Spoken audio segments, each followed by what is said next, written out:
welcome to hour number 2 on a Monday with hashtag Daily K's host, Peter Bibb.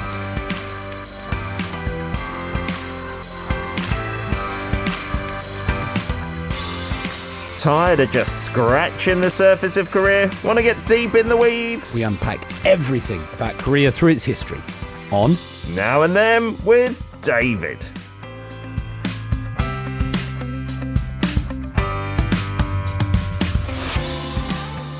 That's right, every Monday, bar one a month, where we have a special guest for our hot seat. David Tizard comes in and takes us through a certain aspect of Korea on a deep dive. How are we doing, sir? Yeah, very good. Well, Jenny is just blown away, saying, wow, David teacher, Breaker coming to the wrong conclusion, saying Peter doesn't like history. No, I love history.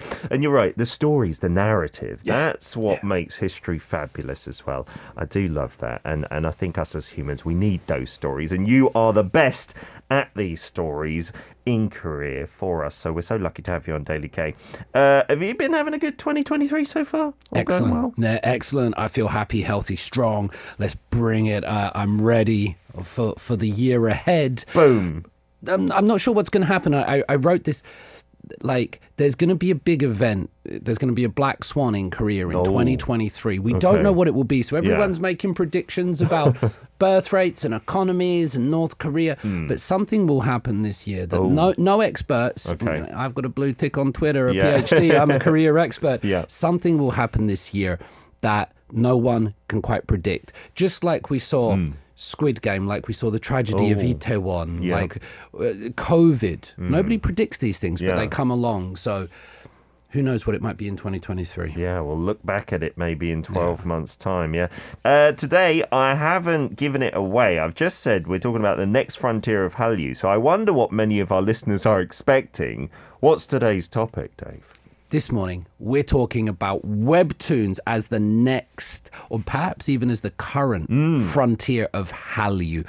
Forget K-pop, forget K-dramas. It's all about Webtoons. Yeah, I think this isn't an overstatement in maybe two ways. Like, literally, Webtoons are getting actually very popular abroad and platforms from Korea are doing well internationally.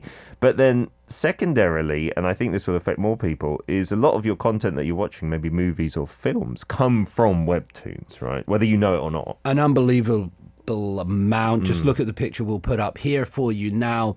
Hak, All of Us Are Dead, DP, Sweet Home, Itaewon Class, and many, many more. But the things that take the world by storm, or certainly parts of the Hallyu phenomenon, they come originally from Webtoons. Oh, we can see the Webtoon On the version left. and then the real people version and how similar they are in these instances as well. Which is so interesting because you're trying to bring life to this creation, and they do it so well on the flicks. But behind that, it was already created. It had already been brought to life by these talented writers, individuals. It already had a fan base. So sometimes it's our first experience when we see the drama. Yeah. But there's this whole fan base of people behind it going, will it look like the real person? Will they have the same haircut? Will their personality be right? How will they handle this storyline? And that's one of the reasons why these dramas work. Yeah, they've already got that kind of popularity behind them. I guess it's kind of like, in the old days, or still these days as well, things that come from book adaptations. You got the book fans who are like staunchly maybe against the movie from the beginning, saying it's never going to live up to it. And there must be Webtoon fans who feel that way as well, I assume. No, absolutely, because you feel a connection with the original content. Now, Webtoons can be a little bit difficult because sometimes we might associate them with comic books. And when I think of comic books, I predominantly think of sort of superheroes, Batman, Supermans. There might be some comic book connoisseurs out there saying, David, that's not true. But Webtoons, a bit like K-pop. So, for example, K-pop can be hip-hop, it can be techno, it can be a ballad, it can be sort of pop music. K-pop is not sort of a genre, is it? There's so many different forms. Webtoons are exactly the same. So when you think of a Webtoon, there's a Webtoon for everyone. Take a look at this chart that I'll bring to you, and you'll see that although there's lots of different Webtoons, fantasy, romance. We think sometimes of webtoons as these hard-hitting, gritty. You saw the zombie ones, you saw the DP ones from Netflix, but this idea of romance and that they're really popular as webtoons. Wow, and there are pretty much all the genres covered. Some are more popular than others, or more widely covered, but they've got everything in there, haven't they? Comedy, drama. And if you think about all the dramas and movies that have come from webtoons, if you've done your research, you'll see how different they can be, right? Some can be really socially hard-hitting, and some can be really airy-fairy kind of popcorn stuff as well. Absolutely, and what you'll notice there is superhero webtoons are about, 3%? It's tiny. Which is a big difference, so it's important to understand. I guess while we're talking about this, we should ask the listeners, do you have a favorite webtoon? Have you read a webtoon? Do you have any suggestions for the other listeners? What webtoons should people be looking? What webtoons are people sleeping on, perhaps? Absolutely. You know, the first time I really came across this was maybe 10 years ago, when my niece, like my cousin's daughter, who's now going to university, she's all grown up, she was just scrolling through her phone, like from top to bottom, and these images just kept on whizzing by with little bits of text. And I was like, what are you looking at? Like, you're not reading that. But she could, like, read through a webtoon so quickly, and she explained what it was. And I was like, well, that's interesting. I don't think that's going to catch on. And then it seems like youngsters have been doing it for a while. Yeah. I still don't, I'll be honest, read webtoons ever. Like, I don't think I've read a whole one in my life. And I saw Marilyn comment saying they are definitely becoming popular. One of my buddies, Chelsea, reads them daily, but I prefer to consume them through their remakes, through K-dramas. Yeah. That's the same for me as well. Yeah. We all get them somehow, just saying how people read them. So the majority of people in South Korea, they'll read webtoons on their phone, and you'll see this finger. I don't know if the camera will get it, but it'll be like, and then a little really stop, quick, and then they'll go again. So they're sort of taking it all in at that speed. And it's a bit like when you watch things online, you can change the speed with which it's played on YouTube or the flicks. The same with webtoons. It's all down to your finger, how fast you can do it. Yeah. What's really important to get is that, although you've said you don't read them, Marilyn said her friend Chelsea does. Yeah.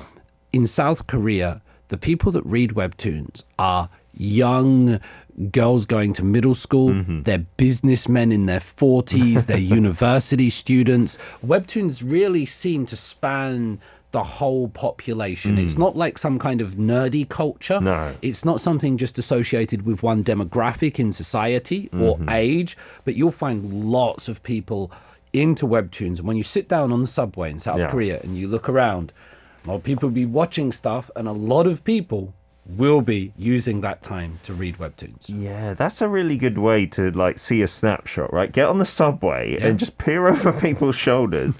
You're right. There'll be half the people like watching YouTube. There'll be half the people doing webtoons. There'll be another big chunk of people like playing games, again, from many different ages. Like businessmen I often see playing those farm games, like collecting currency, like anything. I'm like, what is happening here? We'll do a deep dive on webtoons. Tell us what you think as well. Welcome to Arirang Radio. If you are in Jeju, 88.7 in Jeju City, 88.1 in Seogwipo City, 101.9 in the Daejeong area. Arirang Radio. We're back for part 2 now and then with David Tizard in the studio talking about the next frontier, maybe the current frontier for Hallyu for many of the international fans of webtoons. Siska, though, says, I don't read any webtoons, but I do watch many K-dramas that are based on them. I think Strangers from Hell was another one. You may not know it, right? They may not shout it from the rooftops, but so many dramas come from there these days, right? And Siska saying probably the vertical format is because it's on smartphone devices, more comfortable for readers rather than going horizontally. Yeah, I think so. Siska, a challenge for you maybe in 2023, have a webtoon. And I would suggest that sometimes the reason that we don't read webtoons is because we don't perhaps have the app, we don't have the access, but if you go on your phone or your computer, you have the dramas right there, so you watch them. So sometimes it's not so much interest, but it's just accessibility, and I'll come to that in a minute, but thanks for that, Siska. Leon saying the differences between webtoons and mangas. Very good, Leon. Webtoons typically scroll vertically and are in full color.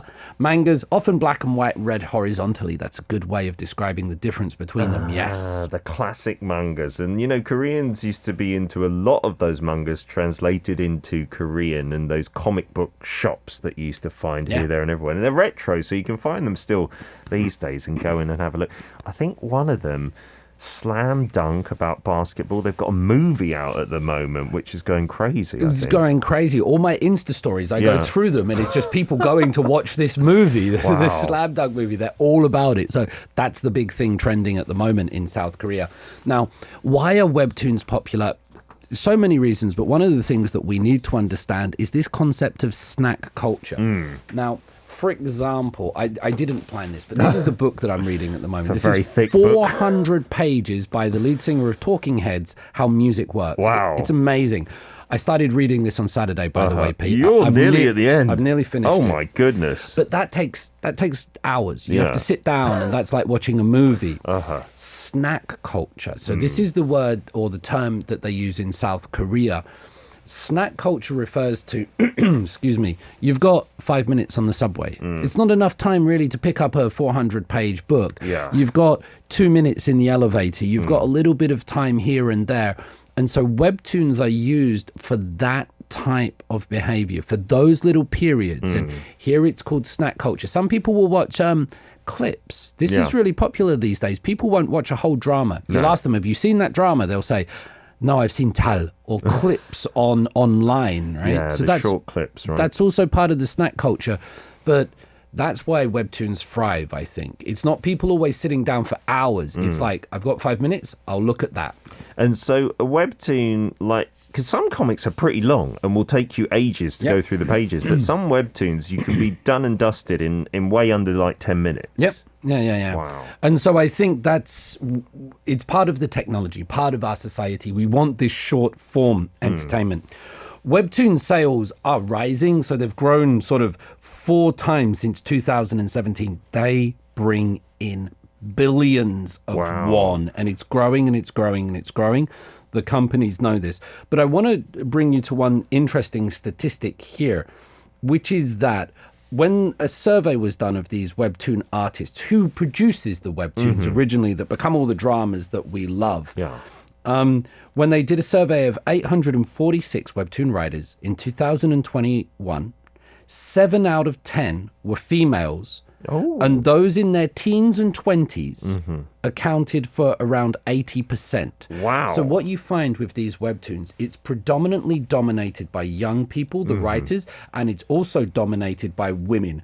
I'll show you one webtoon writer, she's very, very famous, Yaongi. She's the author of True Beauty, and she's a star in her own right now. Wow. Not every webtoon writer looks like Yaongi. She does look like a K-pop artist. She does, and her one, True Beauty, is really popular. But what I want to point out here is that a lot of the webtoon writers, the people doing this, they're young women. And so it's very democratic. It's very egalitarian. Sometimes people may associate Korea with a gerontocracy, which means old people and men and things like this.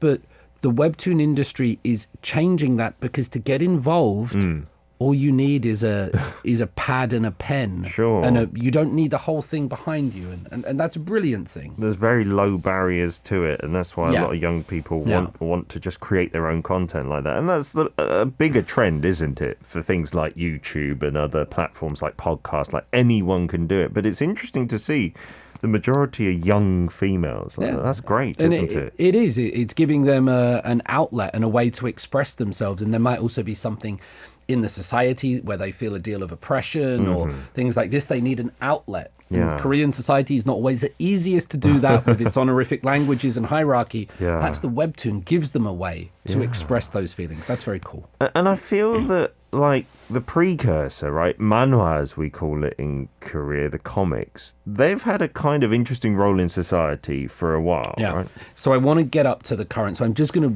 really brush through history. Okay. And some of you might say, well, these are not webtoons, but I think it's important. I want to show you this from 1909. This is in Daehan Minbo. This is Lee Do-young's cartoon that was on the front page. Wow. This was about colonization coming in. This is about the Japanese government. You know, it's...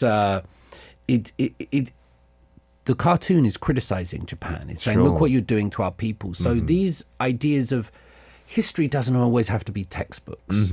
And it can be expressed in these ways. And it has a long history in Korea. And that's from 1910. Sorry. Wow. That's amazing, isn't it? So even back then it was like maybe a bit counterculture, speaking out against the oppressor in a way. And some of the webtoons these days do that as well. But that's what you see with DP and things like that. They're speaking to power and they provide an outlet. And that's often been the case. So that was during the colonial period. They continue during the war. So with the Korean Civil War, as that's raging on, that really devastates the country. There's very little education for the children because, you know, the country's at war. The Korean War, it was one of the only wars in history where the majority of people that perished were civilians. That's awful. Now, the number of civilians that died is anywhere between 2 to 3 million, according to the sources. Normally, it's soldiers that perish. Korean War was completely different. That left a lot of young children without parents, without schools, without education. They were left adrift almost. And that's a very sad thing. During this time, there was a distribution of sort of, they were shoddy booklets, they were poor printed, but they were given out to the children and they were spread through. So during this time of hardship, cartoons and comics, they were known as takji manhwa or daegi manhwa during that time. And they were fantasy, they were adventure, they were released from the trials and tribulations that people suffered. Yeah, those must have been such treasures to the kids, right? Who really had very, very little at the time. And so they'd maybe cling on to them, look at those stories, and it would mean a lot to them. Yeah. And then you mentioned these manhwa bangs, these comic book stores. These start coming out during the 1960s and 70s. Now, there's a lot of political oppression in South Korea. There's not as much freedom. You can't be going out saying all these things. There's government control while they're focusing on modernization. But this became a Korean culture in a way that you would go to these stores, you would sit down, you would read, you would spend time there. And so the webtoons might seem new, but I want to paint them as an extension of this comic book culture that goes back to the start of the 20th century. Yeah, it's just the medium that is different, right? Yeah. It's just because the smartphones and tablet PCs, or even before that, I'm guessing on PCs there might have been some earlier webtoons, right? Starting before. Absolutely. The change to smartphones came very recently, actually. Now, when I was doing my research over the weekend, I was asking my brother-in-law and those of the older generation, did you read comics? What do you think about webtoons and that? And my brother-in-law's eyes just lit up. Oh, wow. And he put his soju glass down and he said, David, in English, the name is the Terrifying Mercenary Baseball Team 82. Oh. But this was the big comic of the 80s. Wow. I speak to anybody and they're like, yeah, this is the one. Wow. This was the thing that got them through the 1980s. And so there is this association that, just to repeat, webtoons and comics are not just for kids or nerds. No. They're for the hard people. They're for the business people. They're for the mothers, the aunties, for everyone. And, From back in the day as well. And if you've watched, quite a few dramas, including the one that comes to mind for me, 2521. Yeah. The manabang plays a big role, and you could see this was in the 90s, and, students who were 16, 17, 18, they would be waiting for that next edition to come out. They'd run over, they'd make sure that the owner of the store held a copy back for them or something like that. It was such a big deal. In the UK, when I was growing up, there were some people who read things like the Beano and things like this, but really... And the Beano, that wasn't superheroes, was it? It was like cartoon characters. Just little bits of comedy and stuff like that. Yeah. But for me and my group of friends, we didn't really have much interest in that, and I don't know, maybe it's a different kind of cultural phenomenon in two different countries. We'll talk about then how this switched over to webtoons. We better get to webtoons in the third part, yeah. I'm in London. I'm in Australia. Tokyo. The Philippines. Finland. Indonesia. New York. Arirang Radio. Now live in Seoul. We're back for part 3 now and then with David Tizard in the studio talking all about webtoons and their evolution from maybe the manhwa and the comic books from back in the day. Marilyn from New Zealand talking about her youth saying, yeah, comics were not really my thing when I was growing up either. I preferred novels. I think they're not mutually exclusive. Like, you could enjoy both of them, and many people in many countries did. And Siska saying, cool, other webtoon genres beside romance, in my opinion, are the best ones. Things like thrillers. And yeah, for me, I don't know if it's statistically the case, but a lot of the dramas that I remember being from webtoons are those kind of supernatural thrillers. Yeah. Things with a lot of fantasy in them as well. Absolutely. Leon gives us a message, real loads of detail in here, Leon, which is great, but points out that these days, when you read webtoons, you might also get sounds and moving pictures. Oh, interesting. And that's really true. Now, I'll never forget, a friend sent me a webtoon and I was reading through it, and I was scrolling down like this, and all of a sudden my phone vibrated and this scream came out. Oh, wow. And a zombie popped on the screen, really? and I threw my phone across the room, and I didn't swear because I'm a good guy, but if I weren't a good guy, I might have sworn very loudly at that point. Goodness. But webtoons now give you this interactive experience. Wow, that is taking it to a different level pretty scary. from the physical versions, right? Yeah. Taking advantage of that technology, because obviously that wasn't possible in a comic book, right? Forever Dreamer and Steve talking about comic conventions. Those have been a thing for ages, but Forever Dreamer saying, I think now there are conventions for just webtoons in particular, holding fan events as well. Yeah, there is a whole following for some of these really famous writers and artists, right? If anybody's got any cosplay photos, send them in. That's love to part of see the them. convention. Yes. Now, if you want some recommendations for webtoons, here we go. So it's taken a long time to get here. Pete talks too much. That's sorry. the problem. Now, you get to 1997, you get the Asian financial crisis, you get lots of people out of work. You also get Korea stopping the ban of Japanese cultural products in 1998 under the Kim Dae-jung. So you can get manga coming in.